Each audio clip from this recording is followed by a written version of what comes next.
Morning students. Good morning ma'am. शुरू करें।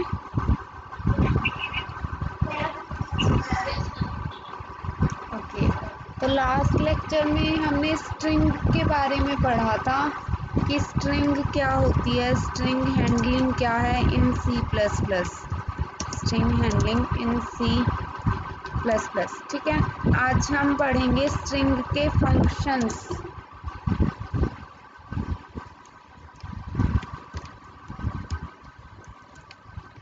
ठीक है, स्ट्रिंग फंक्शंस में देखो, ये है आपका पेज नंबर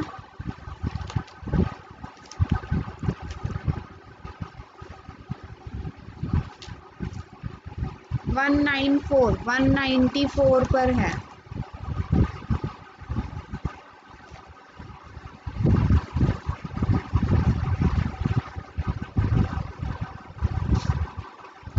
देखो, सी प्लस प्लस ना हमें एक लाइब्रेरी प्रोवाइड करती है स्ट्रिंग के फंक्शंस को यूज़ करने के लिए। जो स्ट्रिंग के बने बनाए फंक्शंस हैं उनको यूज़ करने के लिए, जैसे हम ऊपर हेडर फाइल्स इंक्लूड करते हैं ना, iostream.h, conio.h, वैसे ही अगर आपको स्ट्रिंग के फंक्शंस को यूज़ करना है तो हमारे पास हेडर फाइल है string.h। इसको इंक्लूड करने के लिए हम लिखते हैं सेम प्रोसीजर #include string.h। ठीक है, कुछ स्ट्रिंग के फंक्शंस हैं, वो कौन कौन से हैं जो इस हेडर फाइल में हैं, जो हम मोस्ट कॉमनली यूज़ करते हैं। सबसे पहला है strlen। ये फंक्शन क्या बताता है, it tells about the length of string, string की लेंथ बताएगा ये। और इसके अंदर जो लास्ट वाला कैरेक्टर, जो मैंने कल आपको बताया था कि स्ट्रिंग के अंदर लास्ट कैरेक्टर /0 होता है, तो स्ट्रिंग लेंथ फंक्शन क्या है, /0 को काउंट नहीं करता, वो स्ट्रिंग की एग्जैक्ट लेंथ को काउंट करता है। वो कहाँ टर्मिनेट हो रही है, तो लास्ट में टर्मिनेटर को काउंट नहीं करेगा वो। जैसे आपने कोई स्ट्रिंग लिखी है, फॉर एग्जाम्पल हमने लिखा है शिवांग, तो ये क्या काउंट करेगा, SHIVANK, 7 कैरेक्टर्स हैं, तो आपका आउटपुट क्या आ जाएगा, 7 आ जाएगा। उसके बाद नेक्स्ट है आपका strcpy। इसके अंदर हम 2 आर्ग्यूमेंट्स लेते हैं, string 1 और string 2। ठीक है, ये फंक्शन किस तरह से काम करता है ये बताएगा। आप ये क्या करेगा, स्ट्रिंग को दूसरी स्ट्रिंग में कॉपी करेगा।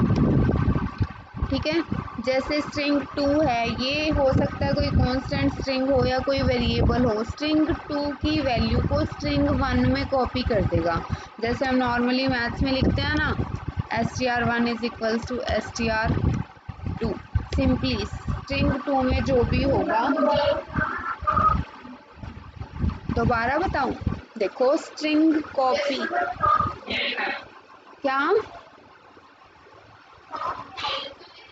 ओके ओके, तो देखो strcpy फंक्शन है, ये क्या करता है, एक स्ट्रिंग की वैल्यू को दूसरी स्ट्रिंग में कॉपी करता है। ठीक है, जो स्ट्रिंग 2 है उसकी वैल्यू को कॉपी करेगा ये स्ट्रिंग 1 में। इसके अंदर 2 आर्ग्यूमेंट्स हैं आपके, फर्स्ट आर्ग्यूमेंट जिसके अंदर वैल्यू हमें असाइन करनी है, और सेकंड आर्ग्यूमेंट जिसकी वैल्यू को आपको कॉपी करना है। जैसे आप मैथ्स में अगर किसी भी वेरिएबल को कोई वैल्यू असाइन करते हो तो इस तरह से लिखते हो ना, str1 is equals to str2। इसके अंदर कॉपी करने के लिए हम स्टेटमेंट इस तरह से लिखते हैं, strcpy फंक्शन का नाम, और अंदर आपका फर्स्ट वैल्यू जिसके अंदर वैल्यू को डालना है, और सेकंड जिसकी वैल्यू को कॉपी करना है। नेक्स्ट है आपका string compare function. Third strcmp function, इसके अंदर भी आपके 2 आर्ग्यूमेंट्स आएंगे, string 1 string 2। ठीक है, अब ये फंक्शन किस तरह से काम करता है, ये कंपैरिजन करेगा। ठीक है, जैसे हम लोग मैथ्स के अंदर किस तरह से कंपैरिजन करते हैं कि क्या x की वैल्यू जो है y के इक्वल है, कंपैरिजन के लिए डबल इक्वल का साइन लग जाता है, या ग्रेटर देन चेक करना है तो x greater than y, less than check करना है तो x लेस देन y, ये सब कंडीशन हम अप्लाई करते हैं। लेकिन स्ट्रिंग्स के अंदर ये फंक्शन है हमारे पास स्ट्रिंग strcmp फंक्शन। ये क्या करेगा, दोनों स्ट्रिंग्स को कंपेयर करेगा। अगर दोनों स्ट्रिंग्स इक्वल हैं, यानी कि if str1 is equals to str2, तो इट विल रिजल्ट या it will output zero output दे देगा आपको, अगर दोनों स्ट्रिंग इक्वल हैं तो, ठीक है। और अगर if str1 less than str2, अब लेस देन का मतलब क्या है कि स्ट्रिंग 1 जो है वो छोटी है स्ट्रिंग 2 से। अब स्ट्रिंग्स के केसेस में हम छोटा बड़ा कैसे देखते हैं, अल्फ़ाबेटिकली देखते हैं, ठीक है। जो स्ट्रिंग ए से स्टार्ट हो रही है वो छोटी होगी उस स्ट्रिंग से जो स्ट्रिंग बी से स्टार्ट हो रही है, ठीक है। तो अगर ऐसा है कि अल्फ़ाबेटिकली स्ट्रिंग 1 जो है वो पहले है, स्ट्रिंग 2 बाद में, तो ये क्या आउटपुट देगा आपको, आउटपुट आएगी माइनस में, नेगेटिव नंबर देगा कोई भी, -1 का मान के चलो आप, ठीक है। या फिर अगर if str1 is greater than str2, string 1 string 2 से ग्रेटर है, तो ये आउटपुट क्या देगा, पॉजिटिव नंबर देगा, ठीक है। या हम 1 मान के चल लेते हैं कि 1 आउटपुट दे देगा आपको, ठीक है। उस आया समझ में सबको? ओके, तो नेक्स्ट फंक्शन है आपका strcat, स्ट्रिंग कंकैटिनेट फंक्शन। अब स्ट्रिंग कंकैटिनेट फंक्शन भी क्या कर रहा है, दो आर्गुमेंट्स ले रहा है, स्ट्रिंग 1 स्ट्रिंग 2, ठीक है। कैट का मतलब कंकैटिनेट, ठीक है। कंकैटिनेट का मतलब क्या, कि दो वैल्यूज़ को जोड़ना है। फॉर एग्जांपल स्ट्रिंग 1 में आपने फर्स्ट नेम को डाला है, स्ट्रिंग 2 में आपने लास्ट नेम को डाला है, तो स्ट्रिंग कंकैटिनेट फंक्शन क्या करेगा, दोनों नामों को एक साथ जोड़ के एक ही स्ट्रिंग के अंदर डाल देगा। लेकिन वो दोनों नामों को जोड़ के किसी थर्ड स्ट्रिंग में नहीं डालेगा, ये जो आप पहले नंबर पे स्ट्रिंग लिखोगे उसी में अपेंड कर देगा वो स्ट्रिंग 2 को, ठीक है। फॉर एग्जाम्पल मान लो स्ट्रिंग 1 की वैल्यू डाली है आपने राम और स्ट्रिंग 2 की वैल्यू डाली है आपने कुमार, ठीक है। और आप क्या लिख रहे हो, strcat,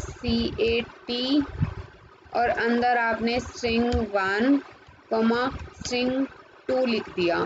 तो इट डजेंट मीन कि कोई नई स्ट्रिंग बनेगी जिसके अंदर राम कुमार इकट्ठा आ जाएगा। इसका मतलब ये है कि स्ट्रिंग 1 के अंदर राम कुमार आएगा कंप्लीट, ठीक है। क्लियर है सबको? स्ट्रिंग strcat कंकैटिनेट का मतलब होता है जोड़ना दो चीज़ों को, और स्ट्रिंग के कंपैरिजन में जोड़ने का मतलब क्या है, फर्स्ट नेम और लास्ट नेम जैसे अलग अलग हैं, दोनों को जोड़ना है तो दोनों एक साथ इकट्ठे आ जाएंगे। जैसे स्ट्रिंग 1 में आपने फर्स्ट नेम लिखा हुआ है, स्ट्रिंग 2 में आपने सेकंड नेम लास्ट नेम लिखा हुआ है, ठीक है। तो स्ट्रिंग कंकैटिनेट फंक्शन क्या करेगा, स्ट्रिंग 2 में जो वैल्यू है उस वैल्यू को अपेंड कर देगा स्ट्रिंग 1 के बाद, ठीक है। स्ट्रिंग कंकैटिनेट फंक्शन क्या करेगा, स्ट्रिंग 2 की वैल्यू को स्ट्रिंग 1 के बाद यानी कि राम के बाद कुमार को लिख देगा, ठीक है। क्लियर हुआ? ओके, फिफ्थ है आपका strrev। अब strrev फंक्शन क्या करेगा, ये करेगा स्ट्रिंग का रिवर्स, ठीक है। अब इसके अंदर एक ही आर्ग्यूमेंट आएगा आपका, क्योंकि ये सिंपल एक स्ट्रिंग को क्या करेगा, रिवर्स कर देगा। जैसे फर्स्ट कैरेक्टर है वो लास्ट में आ जाएगा, जो लास्ट कैरेक्टर है वो फर्स्ट नंबर पर आ जाएगा, ठीक है। जैसे आप लिख रहे हो, जैसे स्ट्रिंग की वैल्यू है आपकी मोहन, ठीक है। ये फंक्शन क्या करेगा, मैंने लिख दिया strrev और अंदर लिखा स्ट्रिंग, और ये फंक्शन क्या वैल्यू देगा आपको, n a मोहन HOM, ये रिजल्ट दे देगा आपको, ठीक है। नेक्स्ट फंक्शन है आपका string upper and string lower. Next function is strupr। ये फंक्शन क्या करेगा, जो भी स्ट्रिंग आप ब्रैकेट के अंदर लिखोगे, जो भी स्ट्रिंग की वैल्यू होगी आर्ग्यूमेंट में, उसको अपर केस में कन्वर्ट कर देगा। जैसे मैंने लिखा strupr और अंदर स्मॉल में लिख दिया राम, तो ये फंक्शन क्या कर रहा है, इसको कैप्स में कन्वर्ट कर रहा है। ठीक है। और लास्ट फंक्शन है जो हम मोस्ट कॉमनली यूज़ करते हैं, वो है आपका strlwr।